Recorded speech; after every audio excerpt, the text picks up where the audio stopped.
Hi Nat5, so we are looking at transport system in plants and the plant organs and leaf structure. So you should remember from your cellular hierarchy from Key Area 1 that you have cells that work together to make tissues.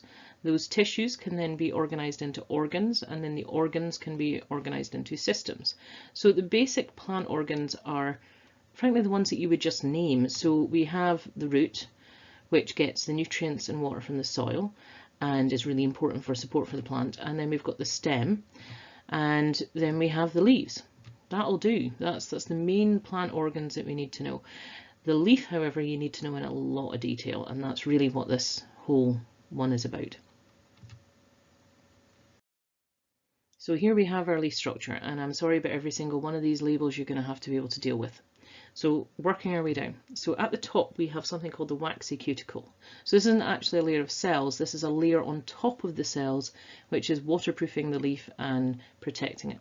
Okay, and then we have our top layer of cells called the upper epidermis. These are clear, they let the light just go straight through, and the light then gets picked up by these big chunky cells called the palisade mesophyll, and they are packed full of chloroplasts, so they do the bulk of the photosynthesis. They are the kind of powerhouse of this leaf in terms of producing sugar. So underneath the palisade mesophyll, they don't catch all the light, so we have some more which can collect the light, and these are the spongy mesophils. So these are ones that are inside the next layer down, and there's air spaces. In fact, you've got moist air spaces. That's important if we want diffusion to take place. So inside that air space, we've got these cells sticking around, so it looks like a sponge, hence spongy.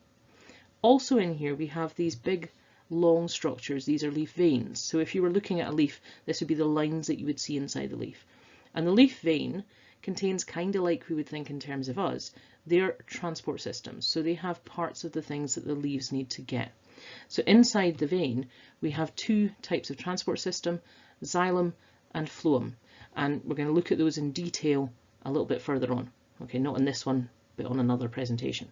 So the xylem and phloem, xylem is carrying water up the way and phloem is taking the food back down. Okay, so we've now got down to almost the bottom of the leaf. On the very bottom of the leaf we have the lower epidermis, so that's the layer at the bottom. And inside that lower epidermis there are some really important bits. And those important bits are the guard cells, which are round little holes called the stoma. And this makes up something called the stomata. The stomata is what moves things in and out of the leaf. So that's how you get oxygen out, and that's how you get carbon dioxide in, and it's also where water moves out, which is really important.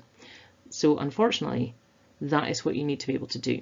So if you're given a diagram of a leaf, you need to be able to label which of these things are.